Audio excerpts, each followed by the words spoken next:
Hello, everybody. It's Mr. G, the history teacher, coming at you once again with another misconception in history. And today we're going to talk about the gunship. And I'm not just talking about the big, beautiful one. I'm going to discuss today about the origins of them and how they came about to be.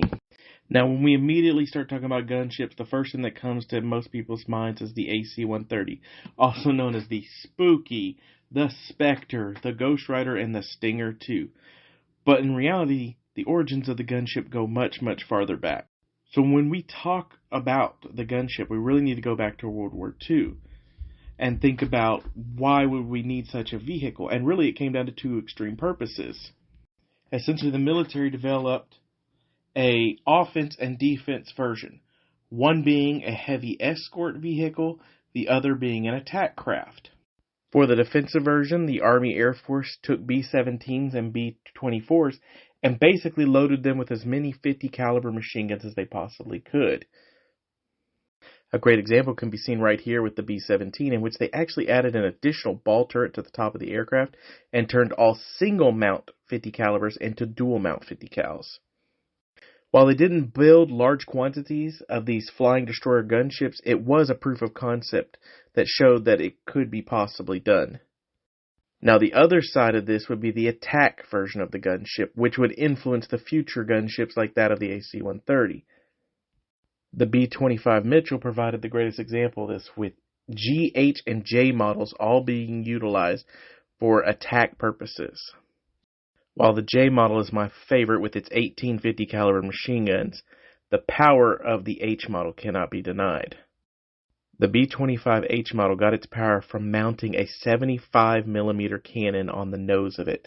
This was essentially the same type of cannon used on the M4 Sherman tank, only modified to be fired out of an aircraft, and it was devastating in the Pacific. Now, the Americans weren't the only ones to do this. The British modified their Mosquito with a 20mm cannon and multiple .303 caliber machine guns, in addition to large bomb racks that could make it a force to be reckoned with. And of course, the Germans would also do the same thing. And now we finally get to the most famous aircraft of a gunship, arguably more famous than the AC-130, which is the AC-47, the original Spooky. Now, what was so important about the AC-47 was that it was a purpose-built aircraft designed specifically to loiter around a target and provide close air support for those in need and suppressing fire.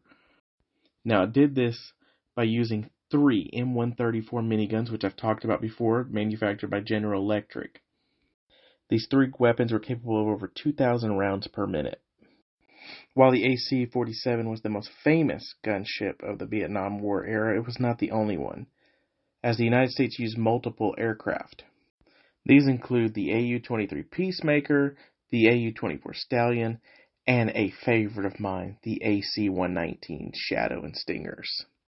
Each of these Vietnam-era gunships would provide the basis that the United States would use to develop the AC-130 into the absolute beast it is today. That's all for today. Thanks for joining me for another misconception in history. Look forward to the next time.